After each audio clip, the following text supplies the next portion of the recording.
इस न्यूज़ के प्रायोजक हैं डॉक्टर के प्लस, रेट में कम, क्वालिटी में दम। जहां एक तरफ कोरोना महामारी के कारण पूरा देश परेशान है, वहीं दूसरी तरफ बेरोजगारी लगातार बढ़ती जा रही है। आइए आज हम इनकी राय जानते हैं। 26 सितंबर की डेट डिसाइड करी थी इन लोगों ने यहाँ पर अब इन्होंने क्या करा है, उस डेट को बढ़ा दिया गया और कल सूचना मिली है कि वर्ग 3 का एग्जाम अनिश्चित काल के लिए स्थगित कर दिया गया। तो मैं हमारे देश के और हमारे मध्य प्रदेश के जो युवा है उनसे मैं ये कहना चाहता हूँ कि अगर 26 सितंबर से पेपर नहीं हुआ तो एक बार फिर से होगा महाआंदोलन, क्योंकि अब हमें यहाँ पर पता चल रहा है सरकार की कथनी और करनी में अंतर। तो बस इसीलिए हमें आंदोलन करने की ज़रूरत पड़ी मैम कि 3 साल से कोई रोजगार नहीं मिल रहा है और रोजगार के लिए लोग परेशान हो रहे हैं। आप देख लो भिंड का ताज़ा उदाहरण, जहाँ पर 28 लोगों ने बेरोजगारी की वजह से सुसाइड किया है। हम ये चाहते हैं कि आगे युवा ये ऐसा कदम ना उठाए, इसलिए हम लोगों को यहाँ पर सामने आना पड़ा। जी सर, आप बताइए। हमारे देश के करोड़ों युवा बेरोजगार हैं, जिसकी वजह से वे आत्महत्या कर रहे हैं। इस पर आप क्या कहना चाहेंगे सर? पहले तो जो आपका क्वेश्चन है कि आत्महत्या कर रहे हैं, तो पहले तो बेरोजगारों को मैं बोलना चाहूँगा कि अब आपको ज़रूरत नहीं पड़ेगी आत्महत्या करने की, क्योंकि देश का युवा और हम लोग सब जाग गए हैं। हमारी टीम अब आपके लिए हमेशा कार्य करती रहेगी जब तक कि आपको रोज़गार नहीं मिल जाता है। ये गलत हरकतें हैं, इसको हम प्रमोट तो नहीं करेंगे किसी भी तरीके से कि बच्चा युवा अपना आत्महत्या करे, क्यों ये गलत बात है। हमारे साथ लड़ो और जब तक लड़ो जब तक कि आपकी जीत ना हो जाए। तो अभी मैं सरकार को भी यही बोलना चाहूँगा कि जो युवा आपकी तरफ आशा की निगाहों से देख रहे हैं, उनकी तरफ आप भी देख लीजिए, क्योंकि अगर वो विमुख हो गए तो फिर आपकी ना सत्ता रहेगी, ना आपके साथ काम करने वाले कोई व्यक्ति रहेंगे। और हाँ, आगे एक और बात क्लियर करना चाहूँगा कि जब तक ये चीज़ें प्रॉपर फॉर्मेटेड तरीके से तय नहीं की जाती हैं, फॉर्मेट का मतलब ये है कि परीक्षा निकलने के बाद आपको ज्वाइनिंग की डेट भी तय करनी पड़ेगी।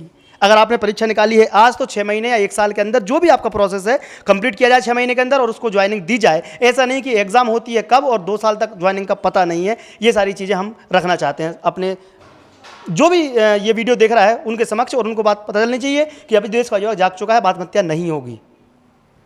एक तो युवा बेरोजगार, ऊपर से ये भ्रष्टाचार की मार, इस पर आपका क्या कहना है सर? देखिए, आप सभी जानते हैं कि किस प्रकार कोरोना महामारी चल रही थी। आपका प्रश्न था कि युवा बेरोजगार और भ्रष्टाचार की मार, तो ये सभी युवा पीढ़ी और जनता जान रही है कि कोरोना के नाम पर क्या चल रहा है। बात करेंगे प्रदेश सरकार में किस प्रकार युवा जो बेरोज़गार हुए हैं, आप सभी जानते हैं और अधिकतर जो मेरे युवा साथी हैं उन्हें पता है कि पुलिस विभाग में इस वर्ष कई रिटायरमेंट थे, परंतु कोरोना महामारी की वजह से ये हुआ कि 3-3 महीने के लिए संविदा के इन्हें बढ़ा दिया गया। पहले 62 वर्ष उम्र कही गई, फिर 65 करने की बात हो गई, फिर इन्हें 3-3 माह के लिए बढ़ा दिया गया। तो ये सबसे एक तो क्या कहें, युवा पीढ़ी के लिए चिंताजनक बात है, जिससे कि उन्हें इतना कष्ट भोगना पड़ रहा है। साथ ही साथ कई विभाग ऐसे हैं जहाँ पर भर्तियाँ कई वर्षों से आई नहीं है, सब खाली है। रोजगार दो आंदोलन पे आप क्या कहना चाहेंगे?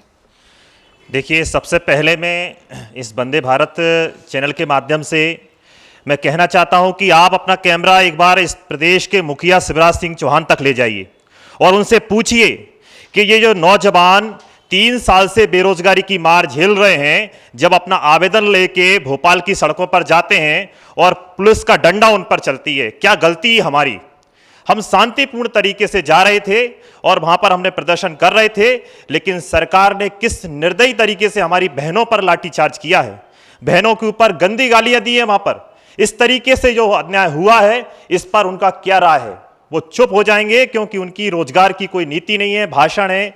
आप देखिए, आप कह रहे हैं कि कोरोना काल चल रहा है, तो कोरोना काल में चुनाव हो सकता है, अलग अलग पेपर हो सकते हैं, बेरोजगारों को नौकरी नहीं दी जा सकती।